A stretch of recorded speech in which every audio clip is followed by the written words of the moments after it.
Hmm. So hopefully I am live.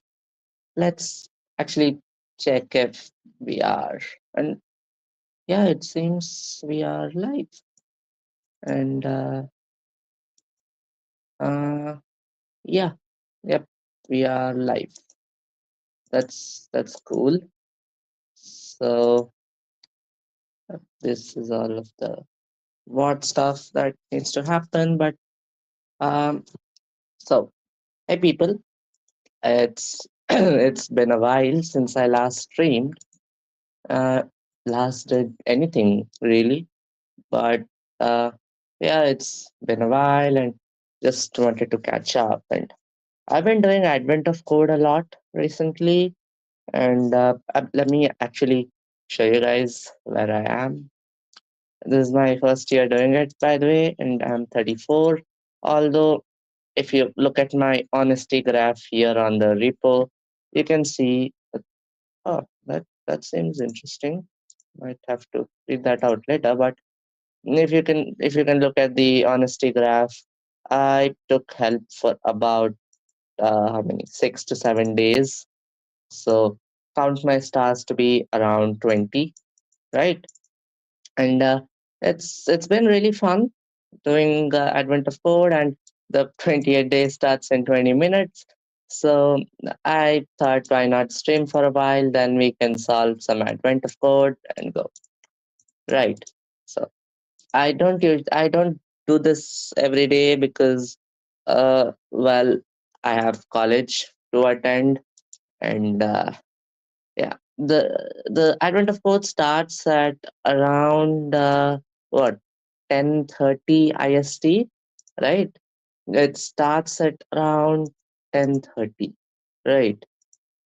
And right now, well, again, right now the place I stay, it is N9. So I have college till around 4ish. So that's when I usually solve Advent of Code. And if you look at the commits, it reflects that. Uh, how can I go to commits here?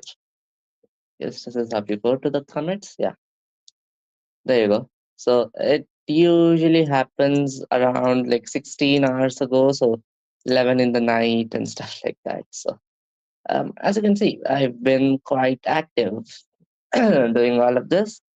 And yeah, I just find it to be fun.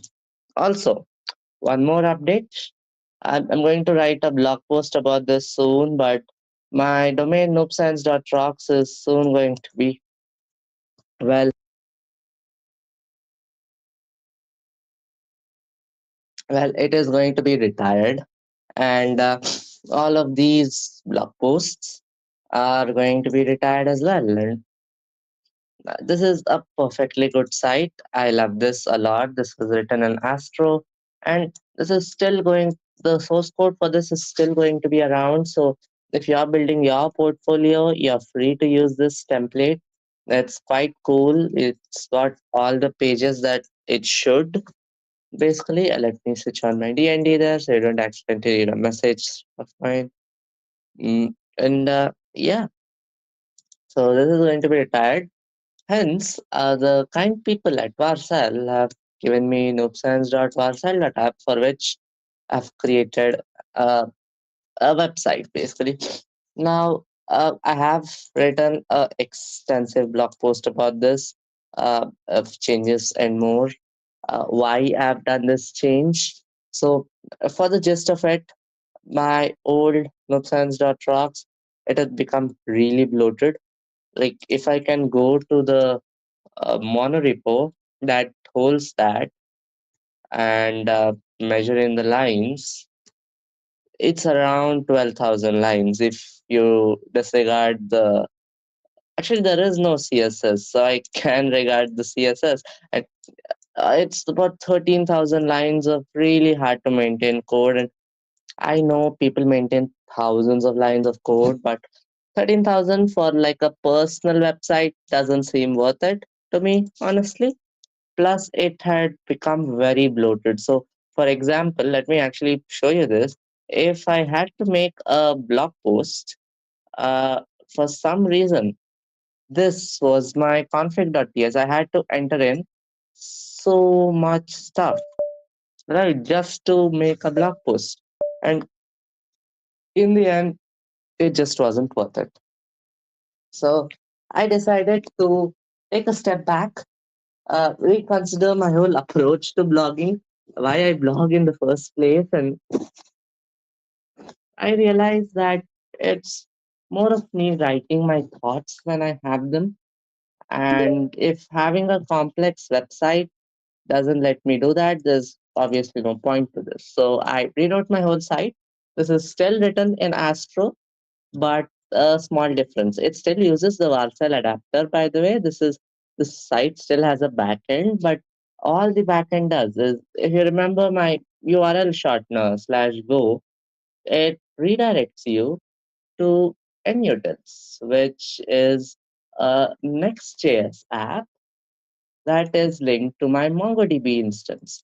So all of my CMS stuff is now done through Next.js. This is ShatCN design, by the way. But yeah, I mean, my previous updates, they are still there, and they redirect from noobscience.varcel.app. So it's not like I'm giving up anything. This is still the same thing. This uses the next app router, and if I actually go here, it was called Quips, right? I mean, yeah, it's still a bit clunky here and there, but there you go. See, that redirects all nilly dilly, everything is still there, right? But I have eventually grown to like this. And like the past 2 3 months that I've not been streaming, I'm focusing a lot on Rust. Like I recently published my first cargo crate, not like a binary, like an actual library. So I was making a internal app that I needed for a thing of mine, yeah, where I basically wanted to grab the IP address of my network. And it was quite hard to do it, right? And I wrote the documentation, quite proud of it. So, uh, as you know, Unix systems have ifconfig that gives you this whole bunch of info about the different networks that are registered. And if you can see, this is in quite a parsable format, right? Because if you want the net mask, all you have to do is split this line at net mask and grab this. Like you don't even need regex and all. Like this is quite parsable, honestly.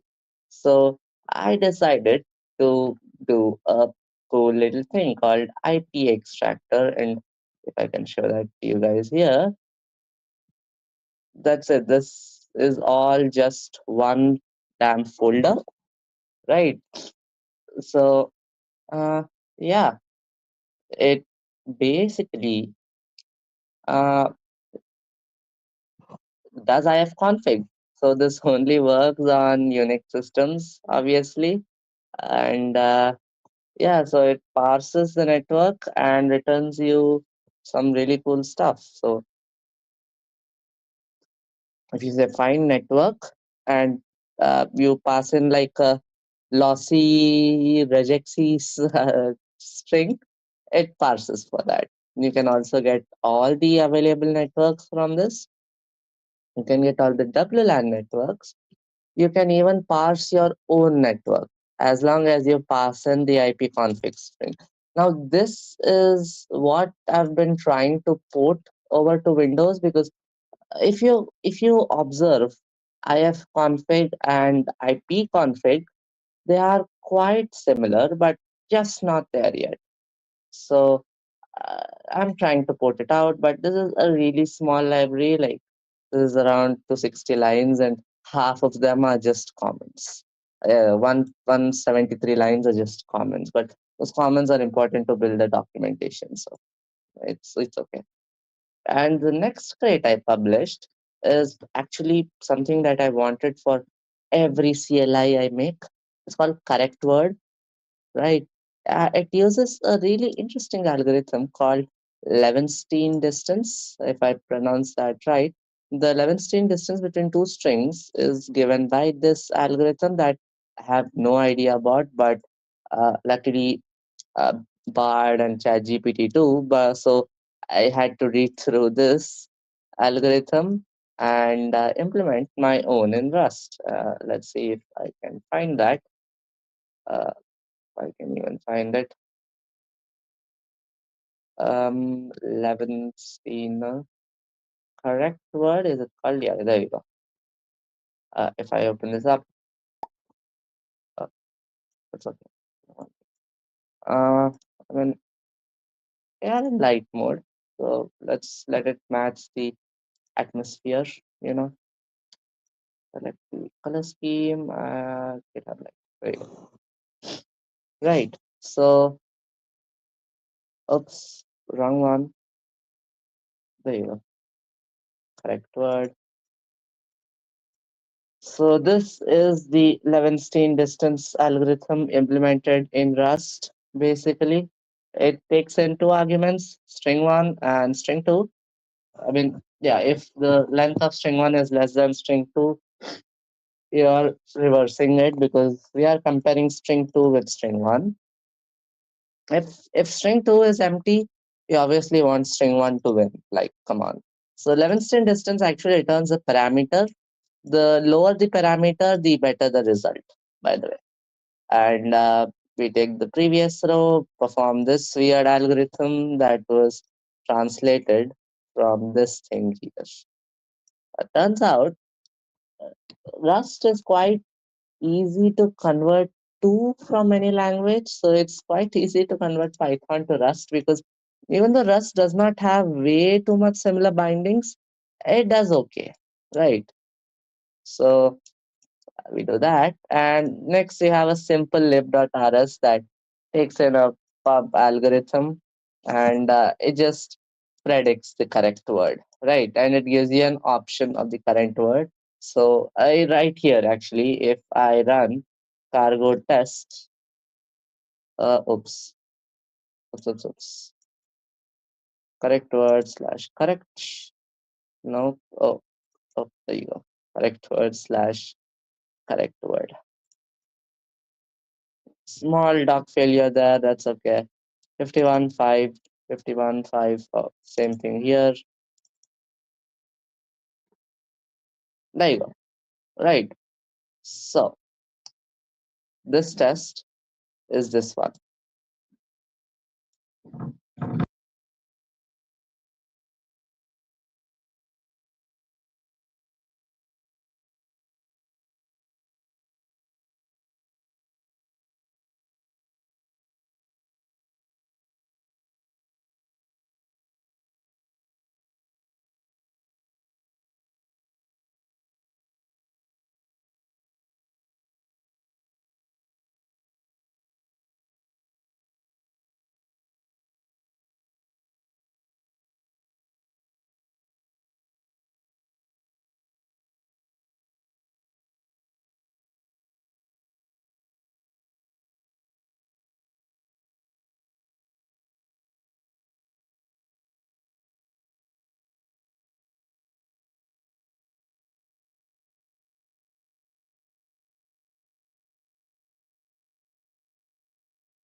Well, guys, I'll be back in a minute. So